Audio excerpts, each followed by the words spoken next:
Hey, it's Lee for On Your Marks Wrestling, and I'm here with an Impact Wrestling review.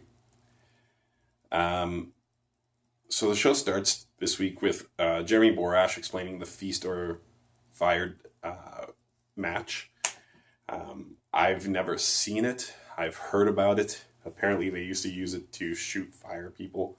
Shoot meaning real life, from my understanding. I'm just stealing words now. So he explains that there are four briefcases involved in this one. One has an X Division title match. One has a heavyweight title match. One has a tag team title match, and the other has a fire, like a pink slip. So then we go into the first match of the night, and it's Sami Callihan versus Fallah Bahh. Not much to say about this. At one point, Fallah Bahh looks like he's about to go up for kind of the Yokozuna splash thing. I forget what it was called. I really feel sad that I don't remember. Sumo drop? Was it sumo drop? I feel like it was sumo drop. Anyway, he's going for that move. He gets a little bit distracted by OVE.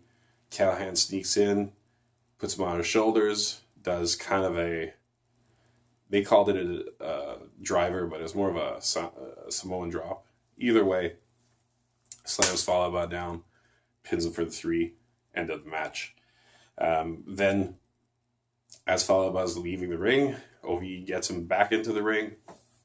They kind of tease the same Eddie Edwards ending with a chair on top of Fallah Bahh, but in comes Eddie Edwards for the save with a metal pipe, and they keep talking about his eye, and for some reason the camera guys cannot get a shot of his eye.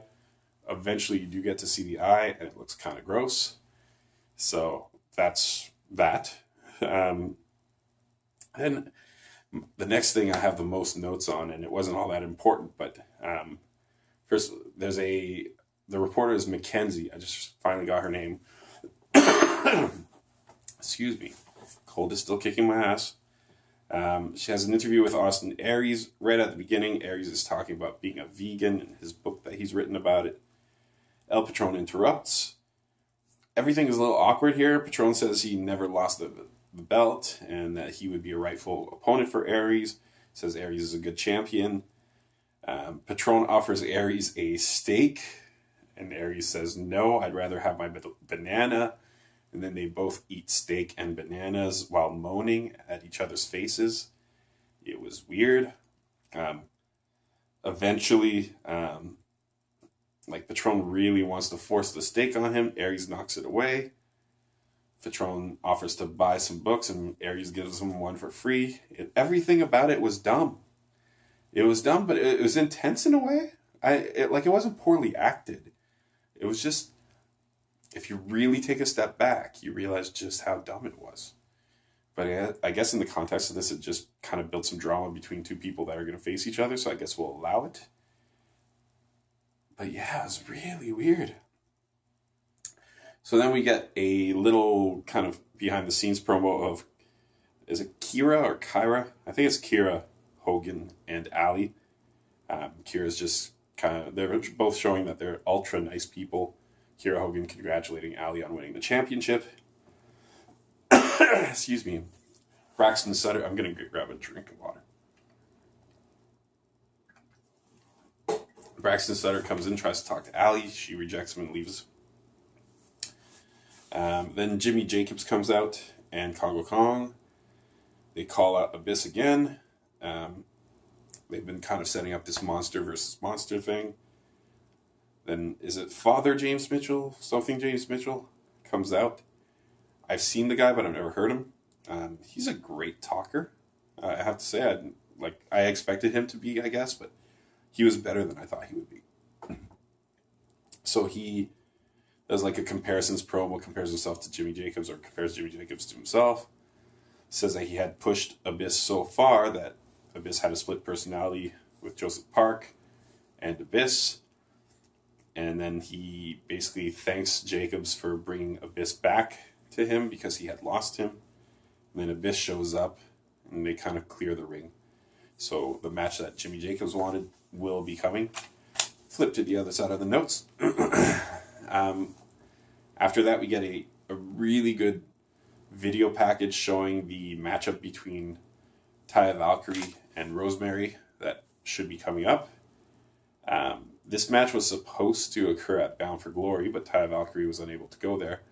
That was the match I was most looking forward to going to. I did go to Bound for Glory, and I was so disappointed when it didn't happen. So I'm glad to see it now, but I wish I would have seen it then. Taya versus Rosemary match goes on. I wrote down that Taya has the best ring entrance in all of Impact.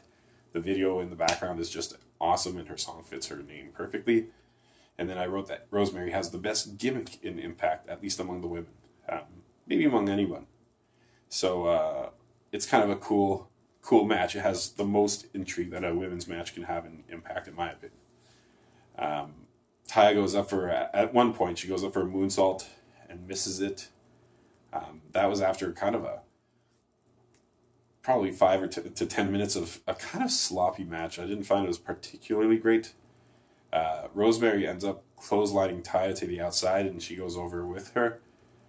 It's not a very high impact move. Should not have knocked them out for that long, but it ends up in, you guessed it, a double count out. Everybody's favorite.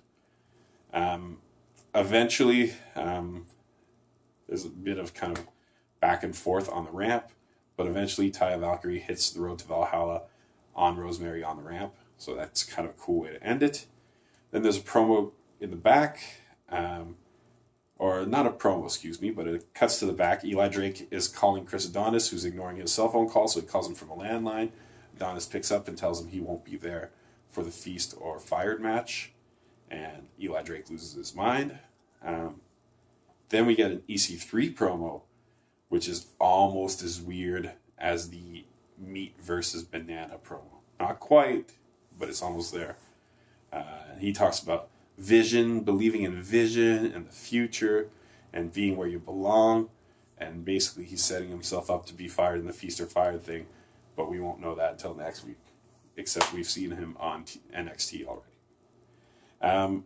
Lashley challenges Cage to a match, and Cage just kind of walks away, which seems to anger Lashley. It's kind of another, like a bunch of promos in a row. LAX, they have this weird comedy thing where they talk about cheating at gambling and stuff like that. There's really nothing to it. Then Sydal comes out to reveal who his spiritual master is. And then sure enough, Josh Matthews is the spirit guide. And there's virtually no reaction from the crowd. I didn't think this was a terrible angle. They tried to do the same thing with, I believe, Lucha Underground with Vampiro. I haven't seen it, but I heard it was very good. This was not. So anyways, Matthews asked everybody to center their chi, which gets a big round of boos, so that's cool. At least there's a reaction there. And then Matthews gives Matt Sydal a mask as a gift, and Sydal gives him the Grand Championship.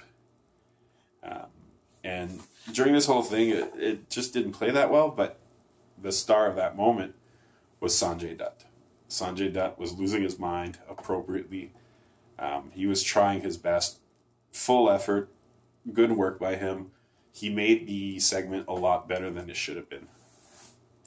So then you have the Feast or Fired match, and it's a typical mess of a multi-man match. There's 10 people. There's a bunch of kind of big spots, lots of big moves early on. Nothing major happens, so I'll go through at least the cases. So eventually, Petey Williams hits the Canadian Destroyer, and he gets case number 2. Later on, Moose gets case number 4 after comedy EC3 fake dive thing. So EC3 kind of does this, like the tapping of the feet thing that everybody does. Runs into ropes, runs into other ropes, and then fakes and goes right up to the corner, but Moose gets him and gets the case. Matthews comes back on commentary. He asked Dutt to call him champ, and Dutt says he's going to turn off his mic. EC3 scores case number 3 with a low blow on Tyrus. And then Eli Drake has the spot of the night. So basically Trevor Lee is on top of the turnbuckle reaching for the case, and Eli Drake runs across the ring and jumps directly onto the top rope, showing really good athleticism. Just one. Grabs Lee and hits him with a German, but like so much velocity on the German that he actually flips Lee onto his stomach where he lands. And then Eli Drake runs up and grabs the case. And that was after he hit 3 or 4 people with his finishing move. So, gravy boat. Eli Drake looked great at the end of this match. He gets the last case, which is case number 1. So next week we're going to figure out who has which case and what kind of titles they get to vie for. My apologies. So that's the end of Impact. I thought this episode went by really quickly. I should put in a disclaimer. I'm not writing in. Impact right now is showing kind of classic matches in the middle of the show. Pretty much about it, maybe half an hour to 40 minutes in, they'll show you a match from the past. So in this case, they show you a past Feast or Fired match. I just don't care to review that. It already aired. You've seen it or you haven't, but either way, I don't want to review it, so I'm not putting it in here. All right, so that was Impact, a pretty good show, ending a pretty good week of wrestling. Like, I didn't see 1 week show. I really enjoyed this one. I'm surprised. That's 2 really good Impacts I've watched. And this whole week of wrestling, like, Raw started off strong, and SmackDown kept it going. NXT was decent. 205 Live was really good. Now Impact Wrestling was good, so I'm happy. Maybe I'm just not whiny enough. Maybe I'm just happy not to be that sick anymore. So there you have it. I'm going to work tomorrow. That's exciting. Haven't been to work in a while. Thanks for watching if you do. I think my last Impact review had 0 views so far, so that's pretty solid. I'm still committing to it, though. So thanks for watching. Bye.